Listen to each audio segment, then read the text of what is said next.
엄마, 나 가게 안 하고 싶은데. 너 가게 해봤니? 농식 만들어봤니? 인테리어는? 집기는? 일할 사람은? 운영은? 가게 자리는? 그래도만! 너 돈이 있니? 나는 요술램프 몬스터 셰프다. 네가 원하는 모든 것을 들어주마. 맛집의 맛을 똑같이 만들어줄 수 있어요? 맛뿐만 아니라 돈과 청음의 모든 비법을 알려주겠노라. 야하!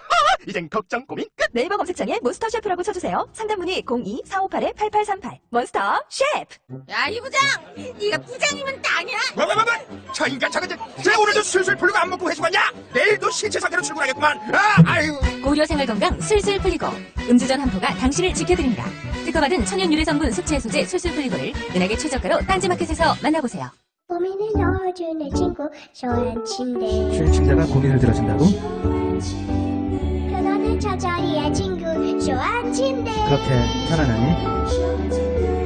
머리부터 발까지 너무나 포근한 느낌 오늘부터 내 친구 쇼한 침대 어디에 있다고? 딴지마켓에 있네. 영어 실력만 향상되는 게 아니라 이러다 정말로 인생이 바뀔 것 같다. 무한도전 김태호 PD 강력 추천. 통역사 출신 영어 독학의 신이 알려주는 궁극의 영어 마스터 비법. 영어책 한 권 외워봤니? 영어책 한 권이 통째로 복사됩니다. 영어책 한 권 외워봤니? 위즈덤 하우스.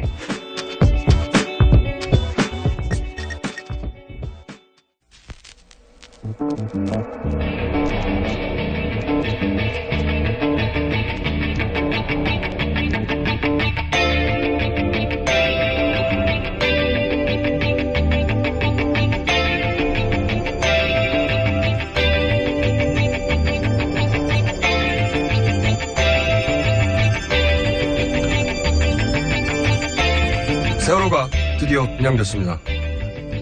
다행이란 생각과 동시에 여러 의문이 듭니다. 탄핵 인용 불과 5시간 만에 인양 계획이 발표된 건 우연인가? 그리고 2주도 안 돼 인양될 수 있었던 배가 이렇게 오랜 시간 잠겨 있었던 건 정말 어쩔 수 없었던 건가? 박근혜 정권은 세월호 참사를 암덩어리처럼 읽었습니다. 세월호 문제 해결을 촉구하며 단식을 이어가던 유민 아빠를 돕기 위해서 동조 단식을 하던 사람들에게 김기춘 전 비서실장이 국민적 비난이 가해지도록 언론 지도를 하라는 지시를 했다는 게 고 김영한 업무 일지를 통해 드러났었죠. 어버이연합은 단식 현장에 난입해 난동을 부리고 극우 커뮤니티에서는 단식 현장에 나타나 폭식 투쟁하며 피자를 일부러 시켜 먹기도 했죠. 최순실 국정농단은 결국 돈 때문에 생긴 일입니다. 하지만 세월호는 사람 생명이 걸린 일이었죠. 다음 정부는 세월호 특검 반드시 해야 합니다. 죄질은 세월호 쪽이 훨씬 더 나쁩니다. 김원준 생각이었습니다.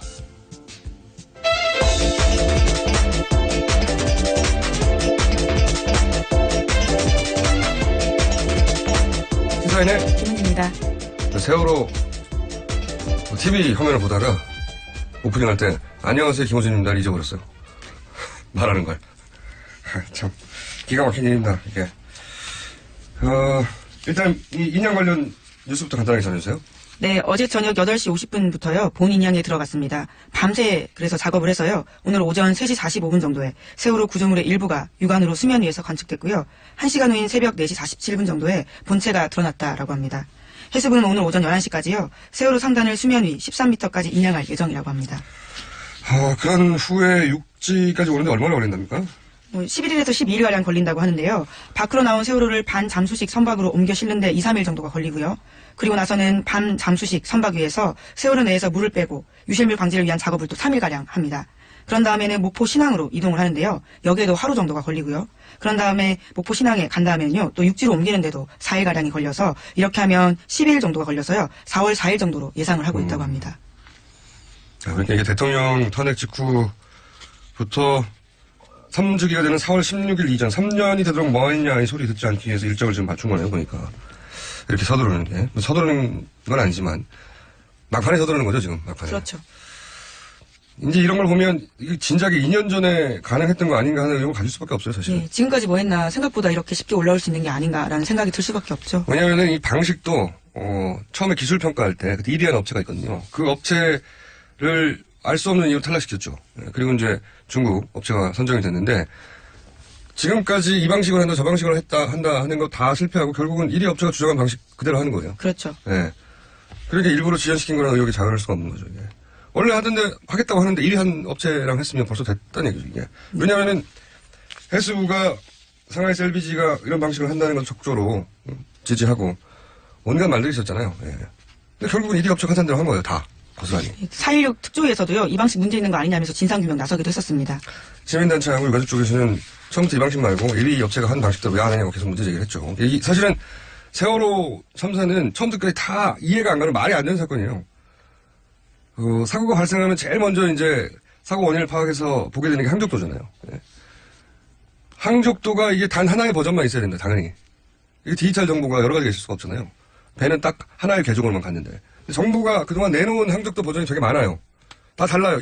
이런 일이 있을 수가 없잖아요. 다른 데다가 나중에 나온 해군 레이더도 다릅니다. 이거 어떻게 이렇게 있을 수가 있어요. 말이 안 되지. 거기서부터 말이 안 되는데, 하여튼 침몰 과정도 이상하고, 침몰 과정만 이상했나요? 아이들 본인이 구할 수 있는데 안 구했잖아요. 너무 이해가 안 가고. 그리고 나서 배가 가라앉고 나서 이제 업체 언딘이었죠. 오랜만에 얘기해보네요.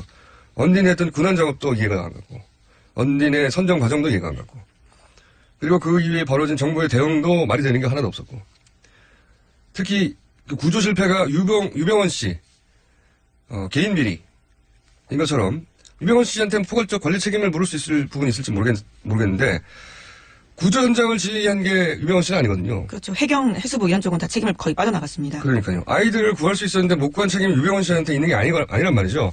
아니 거기에 뭐 개인 비리가 있던 탈세 비리가 있던 그건 그것 따라 따질 일이지만 구조를 못한 게 유병원 씨 책임은 아닌데 마치 유병원 씨한테 모든 그 구조 실패의 책임이 있는 것처럼 한 3개월간은 유병원 체포작전. 그렇죠. 네. 언론도 네네. 거기 한 몫을 했고요. 그러다가 유병원 씨가 사망한 채 발견된 것도 엄청나게 미스테리였죠. 예. 유병원 씨가 맞다 아니다부터 시작해가지고 처음부터까지 납득되는 부분이 하나도 없어요. 세월호는 사실. 그리고 나서 김기춘 비서실장이 국민적 비난을 받으라고. 이게 말이 됩니까?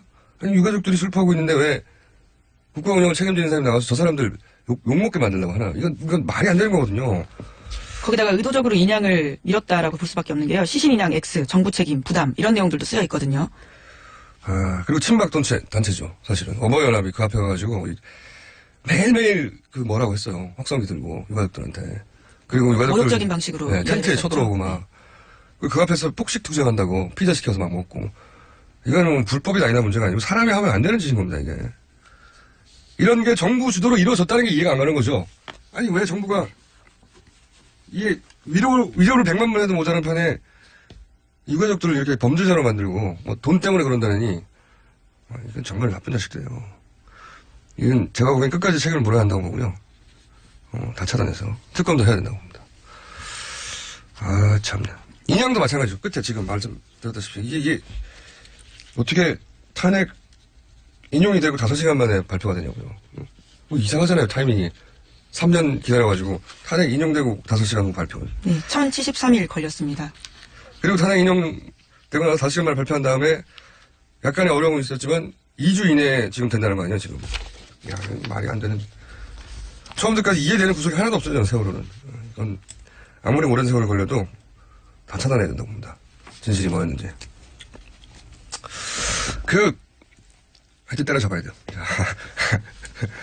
생각만 하면 화가 나는 세월호 관련 뉴스는. 네, 게다가 아직도 세월호 안에는 미수습자 9명 있습니다.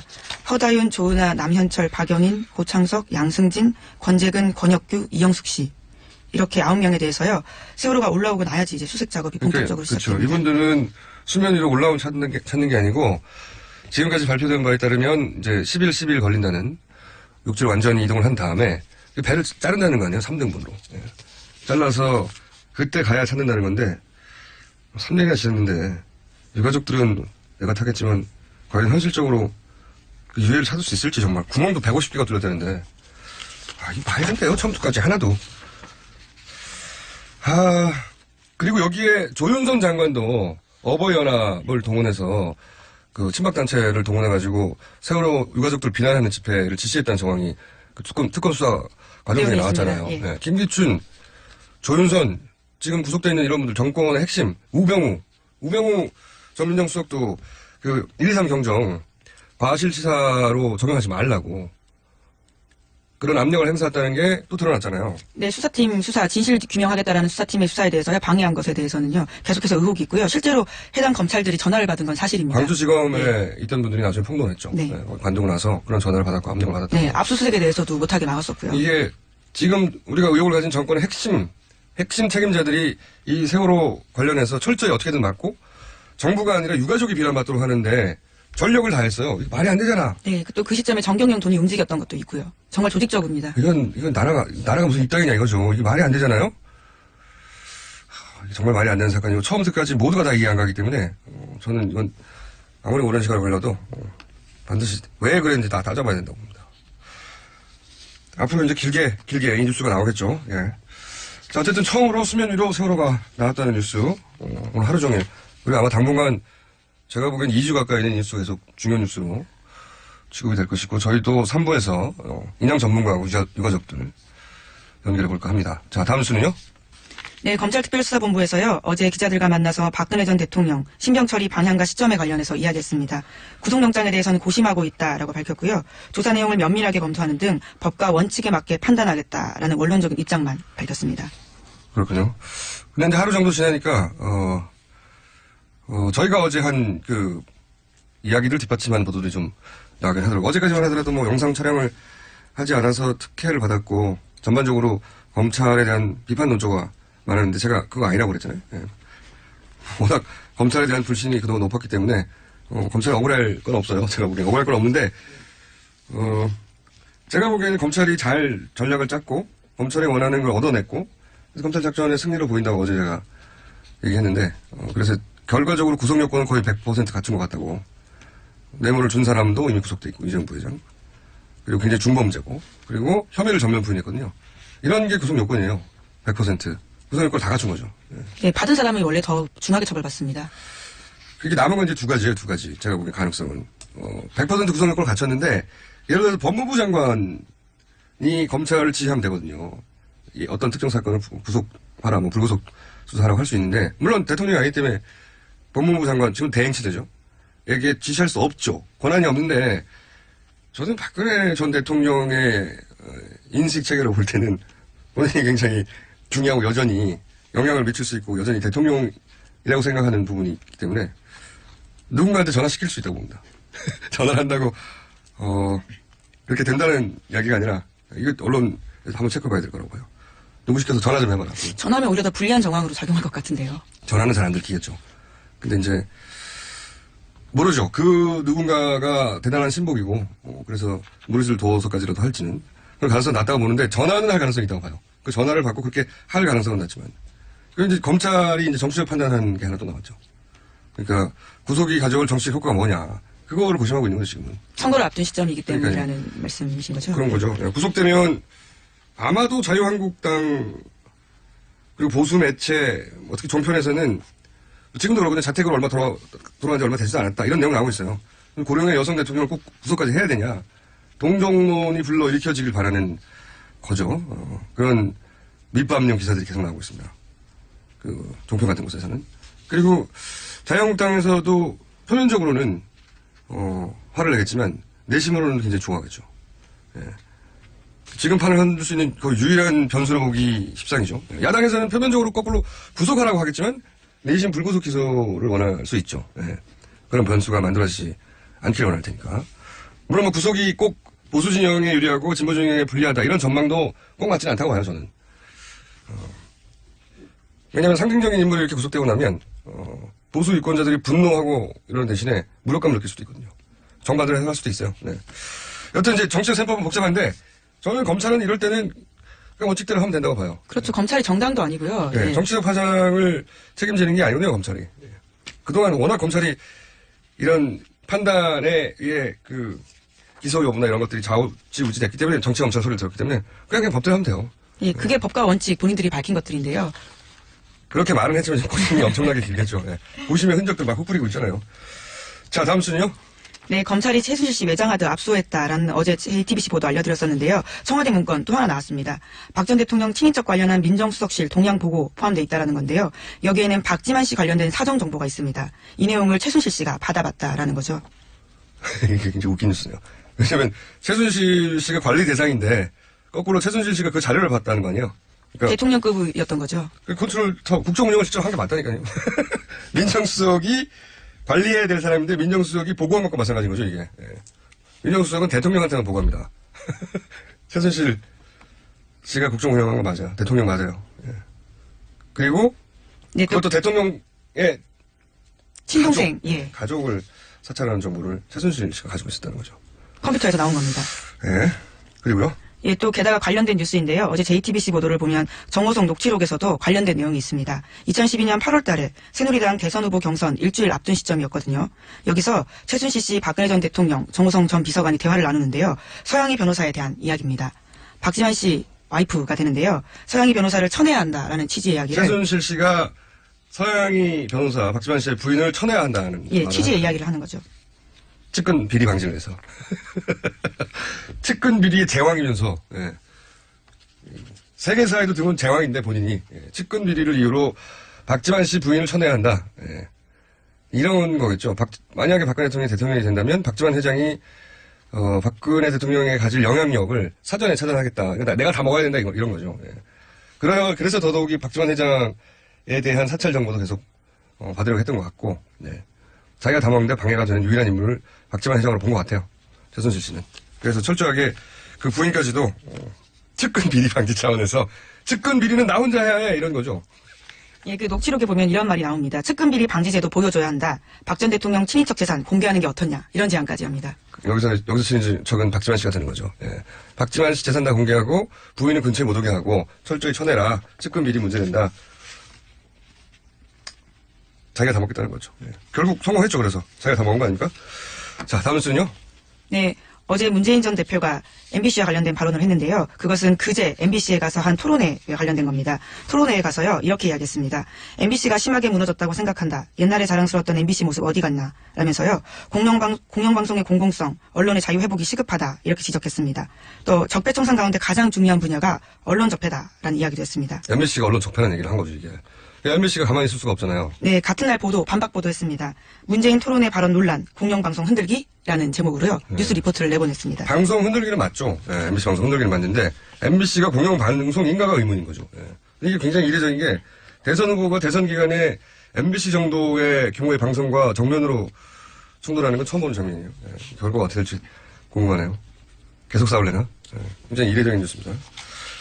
자, 제목 정도 하나 정도 읽고 마무리해야 될 것 같습니다. 네, 홍준표, 김무성 두 사람이요, 보수 후보 단일화를 논의하고 있다고 합니다. TV조선 보도입니다. 그것뿐만이 아니라 지금 김종인 전 대표도 만나고 안철수 후보도 만났다고 김무성 측근 쪽에서의 주장이라며 보도된 게 있죠. 예, 조선일보가 그렇게 보도했습니다. 그러니까 지금 개별 후보들이 이제 지금 보수 중도 진영에서 개별 후보들이 가진 경쟁력이 낮다 보니까 김무성 전 대표가 지금 다 묶어내려고 하는 거죠. 소위 반민주당 연대를 후보 차원에서 어떻게 만들어 볼까. 또 한 갈래의 노력은 헌법 개정을 통해서 어떻게 만들어 볼까. 뭐 이런 노력들을 하는 거죠. 예. 대선 기간 내에 가만히 있을 수는 없잖아요. 예. 한쪽이 우세하다고. 그런 노력들을 하는데 이게 쉽지는 않을 거라고 봅니다. 자, 오늘 여기까지 하겠습니다. 자, 시사인의 김은지였습니다. 감사합니다. 아무도 묻지도 따지지도 않고 가입하셨다고요? 보험은 너무 어려워요. 걱정 마십시오. 마이보험 체크가 도와드립니다. 1800-7917 마이보험 체크로 지금 전화주세요. 1800-7917 이미 가입한 보험이나 신규 보험도 가장 좋은 조건을 체크해서 찾아드립니다. 인터넷 한글 주소 마이보험.com 또는 카카오톡에서 아이디 검색 마이보험을 친구 추가하여 상담하실 수 있습니다. 여성 여러분, 골반이 삐딱하면 허리가 아파요. 아랫배가 나와요. 골반이 바로 서야 건강도 아름다움도 바로 섭니다. 바디로직을 입으세요. 토크밴드의 입체적인 탄력이 틀어진 골반을 바로잡습니다. 간편하고 확실한 골반 교정 타이즈 바디로직. 삐딱한 남성 골반에도 역시 바디로직. 바디로직의 효과를 못 느끼셨다면 100% 환불해드립니다. 자세한 환불 조건은 홈페이지를 참조하세요. 굶고 뛰고 땀 빼고 다 해봤다. 그래봐야 소용없었다. 다이어트는 결국 먹는 게 문제다! 동결건조 채소와 곡물, 단백질, 그리고 효소와 비타민, 미네랄로 만든 다이어트 전용 그린 스무디로 하루 한두 끼만 바꿔 드세요. 검색창에서 비타샵을 검색해주세요.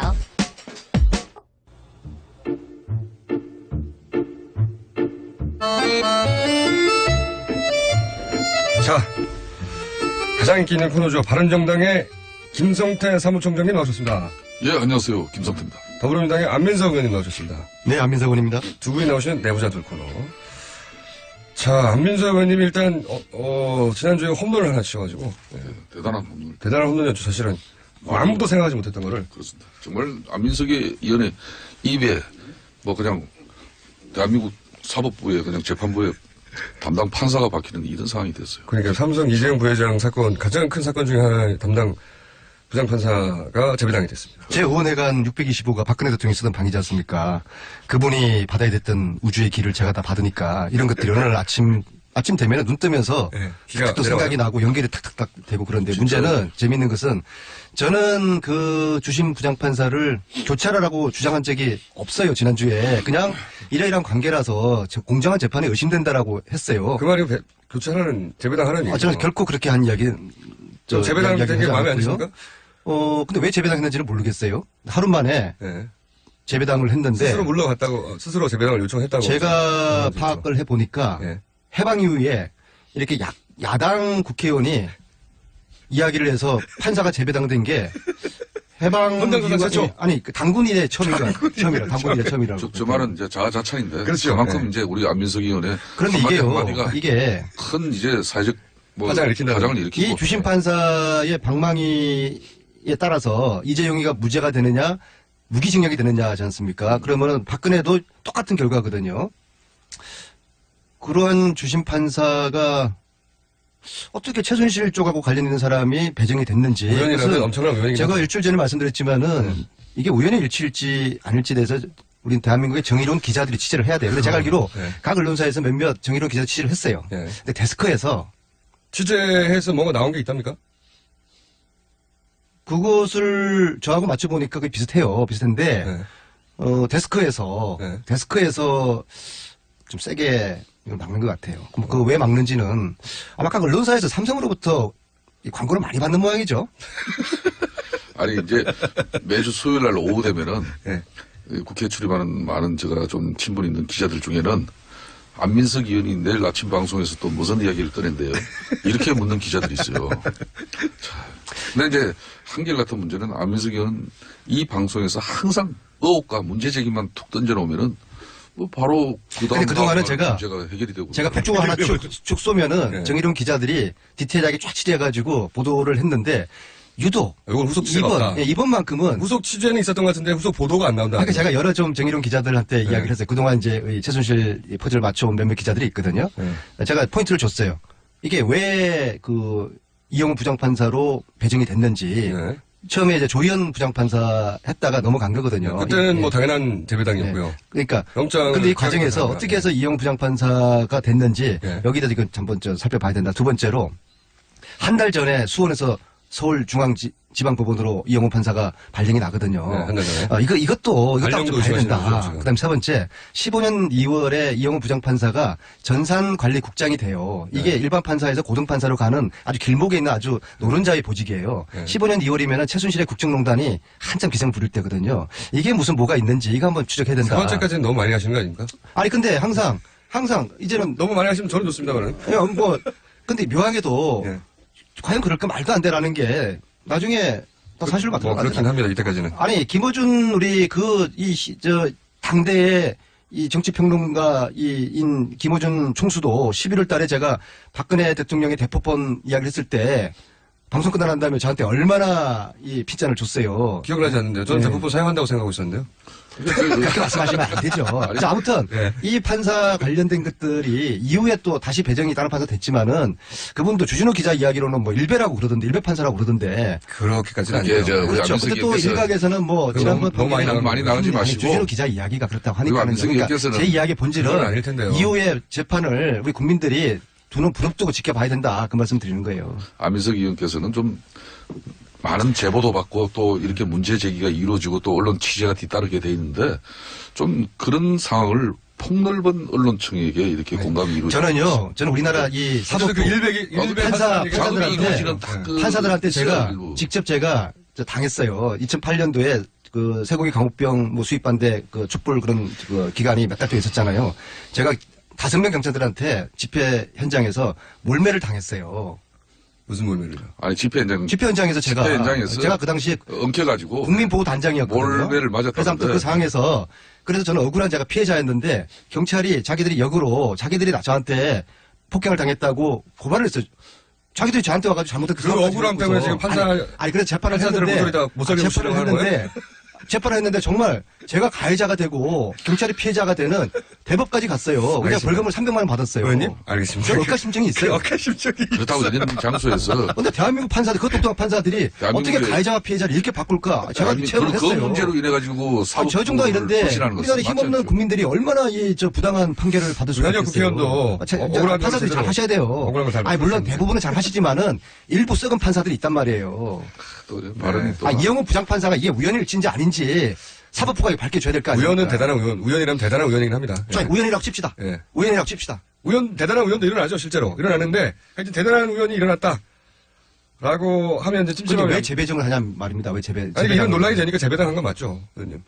재배당 하지 마요. 논란 할 때마다 재배당 합니까? 그 의원님이 잘하셔서 그런 거예요. 문제 제기를 했으니까 자신들이 재배당 요구를 한 적이 없어요. 공정한 재판에 문제나 오해가 있을 수 있다고 판단되면은 그런 의혹과 왜 문제 제기가 최순실이 있으니까 박근혜가 본인들이 나쁜 사람으로 집어간 안민석 오늘 이렇게 재판부가 키워줍니까? 아유 또 이게 무슨 의원님 오늘 포커스가 너무 이상해요. 그러니까 이제 방송 진행하세요. 저 안민석 의원에게 왜 방송을 맡겨놓고 있습니까? 아니 무슨 중요한 얘기를 할 줄 알았거든요. 다 듣고 났더니 아무 얘기도 아니에요. 오늘. 사적으로 빠졌는데요. 최용석이라는 사람이 지금 행방불명이 되었습니다. 최용석은 그건 뭡니까? 최태민의 조카죠. 동생의 아들이니까. 네. 이 사람이 89년에 박근혜 신당동 집에서 살았던 분이에요. 박근혜. 네. 그러니까 박근혜 대통령에 전 대한 대통령과 하여튼 관련이 깊은 인물인데. 그 집에 살았을 정도니까. 네, 최태민 씨 아들이고. 네. 네. 이분이 연락이 한 10일 전부터 끊겼어요, 지금. 연락이 끊겼다고? 네. 전화 신호가 누가 주로 통화를 하고 있었는데 연락이 끊겼다는 거죠? 최태민의 아들인 최재석 씨가. 최태민 씨가 살해당했다고 주장한. 는 사촌이지 않습니까? 사촌 간에 가깝게 지냈어요. 10일 전까지. 최재석 씨는 이제 최태민 씨 재산을 최순실 씨 일가가 가져가고 살해 의혹을 제기했던 분이죠. 네. 아버지가. 네, 아버지가 살해당했다고 주장하신 최태민 씨 아들이죠. 네. 네. 그런데 그래서 이번에 사촌들끼리 하루에도 몇 번씩 통화하고 그랬는데 10일 전부터 연락이 좀 두절됐어요. 그래서 그렇게 최재석 씨가 얘기합니까? 그럼요. 우리 최재석 씨는 저자들이 자기에게 신호를 좀 보내고 있는 거 아닌가 조심해라고 그렇게 의심을 하는데 어쨌거나 이 방송을 들으시는 대한민국 500만 국민이 듣고 있는 이 김호준의 뉴스공장을 들으시는 최용석 씨 아니면 주위의 사람들이 제보를 해주셔야 됩니다. 최용석 씨가 갑자기 사라졌다? 네네. 만약에 앞으로 일주 동안에도 그분이 연락이 없으면은 이거는 경찰이 실종으로 단정하고 여기에 대한 수사를 해야 될 것 같습니다. 박근혜 전 대통령 신당동 자택에 살았던 아주 가까운 최재석 씨의 사촌 동생이자 최태민 씨 아들 이분이 열흘 전부터 갑자기 모든 연락이 끊어졌다 이거네요. 그리고 최재석 씨도 그렇고 조용래 씨 조순재의 아들 임선희의 손자가 되는 사람이죠. 최태민 씨의 부인의 임선희의 아들이 조순재의 아들. 복잡해요. 전남편의 그러니까 가게가 복잡한데요. 목에 조용래 또 하나의 가족이라는 책을 최근에 썼지 않습니까? 조용래 씨, 그다음에 최재석 씨, 또 고영태, 노승일 이 내부자들이잖아요. 이 국면에서 이 내부자들이 내부 고발자들 굉장히 신변의 위험을 느끼고 있어요. 그렇게 파악이 되셨어요. 그래서 저희들이 물론 저도 마찬가지예요. 그중에 안민석 의원 자신도 포함되고 저도 있다고 느끼죠. 밤에 밤길 혼자 다니면은 신변의 별 생각이 다 위협을 들어요. 그래서 혼자 그런 생각을 하시는 거 아니고 뭔가 실제로 신변의 위협을 느끼는 거죠. 각자들이. 그래서 이런 위협을 느끼는 사람들이 수일 내로 모여서 서로가 지금 느끼고 있는 현실적으로 최재석 씨 같은 경우에도 미행을 당했다고 그러더라고요. 그런 얘기는 노승일도 당했다고 그러는 거 아니겠습니까? 노승일 씨도 그렇죠. 저도 이상한 일을 최근에 겪었고요. 그래서 서로의 좀 이 상황들을 공유하면서 공동 대처를 할 필요가 있다는 그런 지금 결론을 가져오고 있습니다. 알겠습니다. 안민석 의원의 공동 대처는 또 다른 이 정보나 이 신변의 위험을 느껴보지 않은 사람들은 상상하기 어려워요. 얻기 위한 하나의 수단이고. 왜냐하면은 저는 정권이 바뀌면은 제일 처음에 해야 될 게 오촌 살인 사건에 대한 이 수사를 다시 해야 된다고 생각합니다. 신변 위협을 느껴보지 않은 사람은 절대 이해 못한다는 말은 저는 이해합니다. 김충수도 4년 전에 파리에서 이렇게 느꼈던 거 아니에요? 안민석 의원은 실질적으로 외국에 나와도 지금 호텔방에서 잠을 제대로 자지 않고 지금 러비에서 새벽에 나와가지고 이렇게 잠자는 그런 사실도 있어요. 그런 정도로 본인이 불안해하죠. 그건 제가 확인도 하고 있어요. 저도 오촌 살인 사건 할 때 두바이 가서 하여튼, 양극 가본 분들은 모르는데 무서워요, 실제. 예. 소리 소문 없이 사망한 분들을 눈앞에서 이제 여러 차례 확인하고. 저희들이 최용석 씨를 이 뉴스공장에서 한번 찾아봅시다. 안민석 의원이 또 아주 기획적으로 공안정국을 이렇게 공안정국은 형성하는 그런 의도는 아니겠죠. 지금은 뭐 공안정국은 힘 있는 자들이 그렇죠. 하는 건데. 그러니까 지금은 공안정국이 없어요. 무줄도사 나부랭이가 무슨 공안정국을 조성하겠습니까? 사실 이재명 부장판사에 관련해서는 후속 취재가 있었으면 좋겠다는 얘기. 예, 거기까지죠. 그죠? 당연하죠. 예, 거기까지고요. 세월호 관련해서 제가 3부에서 다루긴 할 텐데 세월호 관련해서 한마디씩 하실 얘기가 없어요? 저는 간밤에 거의 잠을 제대로 이루지 못했는데 특히 그 지역구 우리 박순자 의원 같은 경우는 팽목항에서 나를 쉬고 있었어요. 그래서 동료 의원으로서 문자도 주고받으면서 세월호 인양 현장 상황에 대해서 좀 공감도 같이 나누고 있었습니다.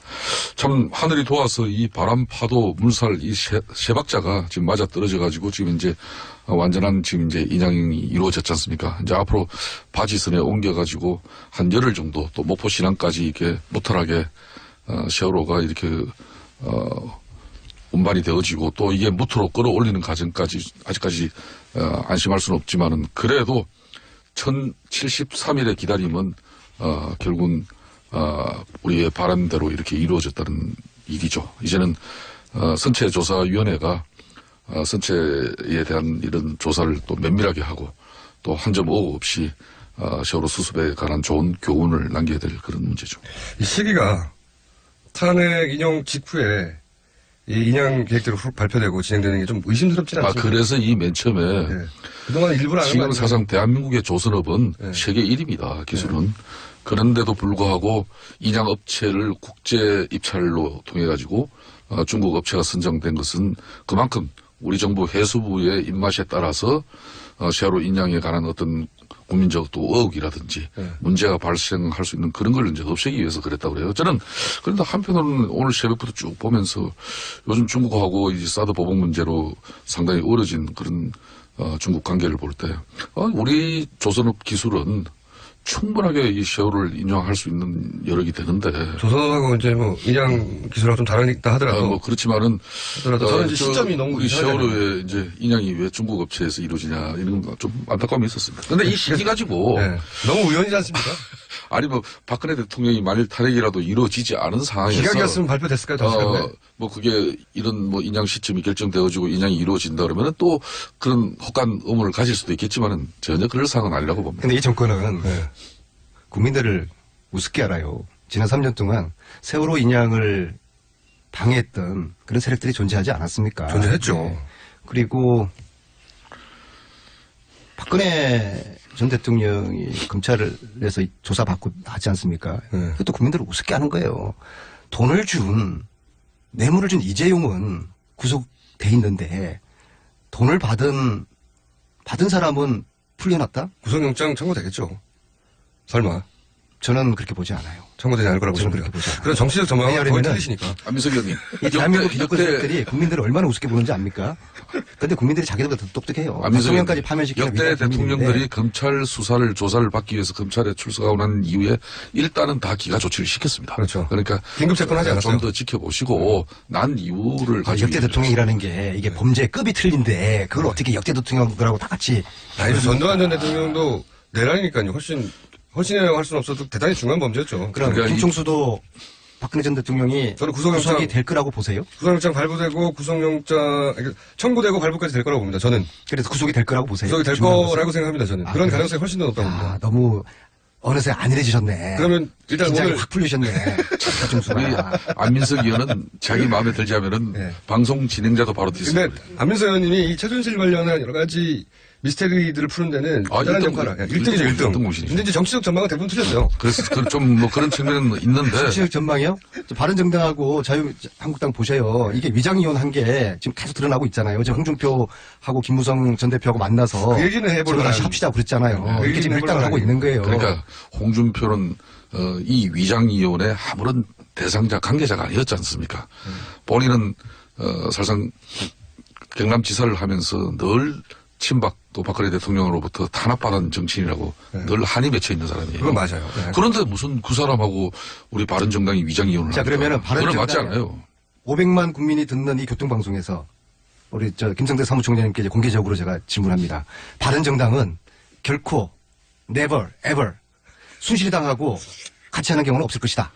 그러니까 이제 이야기할 수 있습니까? 안민석 의원께서 저도 말씀 돌리는 거 보세요. 분노의 그런 말씀으로 박근혜 대통령 탄핵까지 오늘 나오면서 이야기하게 된 집사람이 최순실 김성태 의원님께 갑질하지 말라고 신신당부해서 오늘 제가 좀 젠틀하게 하려고 했는데 저 질문을 피해 가시잖아요. 아니, 저 봐요. 순실이당하고 지금 이 어떻게 방송 하려고 시작하기 전에 있잖아요. 저희 집사람이 김 의원님 갑질 그만하라고 그래서 제가 앞으로 좀 상당히 조심하겠습니다. 이렇게 해놓고 불과 아직 15분도 안 됐는데 제가 제 아내한테 오늘 혼날 망정. 뭘 매일 저 혼나지 대답은 뭐. 들어야 되겠어요. 에브리데이 혼나죠. 순실이당하고 바른정당하고 내가 이야기할게요. 합니까 안 합니까? 이야기할게요. 네, 해보세요. 예. 김무성 전 대표와 홍준표 지금 지사와는 정치인이에요. 네. 정치인이 이 조기 대선을 앞두고 정치인들이 이 대선판에 뭔가 역할을 하지 않는다 그러면 그건 제대로 된 정치인이 아니죠. 순실당하고 밀당한다 이거죠? 지금 안민석 의원이 박근혜 대통령 탄핵에 지금 1등 공신이 되고 있지 않습니까? 민주당 내에서.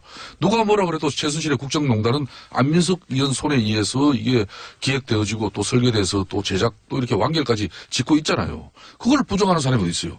그렇듯이 안민석 의원도 문재인 전 대표 당선을 위해서 지금 사력을 다하고 있는 거예요. 거꾸로 우리 진영에서도 김무성 전 대표와 홍준표 지사가 만나서 그러면 이대로 그냥 최순실 국정농단 이루어졌다고 해서 문재인 전 대표에게 그냥 정권을 그대로 송두리째 상납하는 일은 그건 맞지 않잖아요. 발톱을 지금 드러내셨어요. 아니야. 그러니까 말씀이 이야기 들어보세요. 지금까지 이야기 많이 했으니까. 순실당에서 친박 핵심들 한 10명 정도 빼놓고서 나머지하고 바른정당하고는 함께 하게 될 겁니다. 자, 가만히 있어보세요. 본인은 이제 발언을 오늘 많이 하셨으니까. 남는 시간은 좀 상대 알겠습니다. 이야기도 들을 줄 알아야 단일화를 돼요. 합니까, 단일화?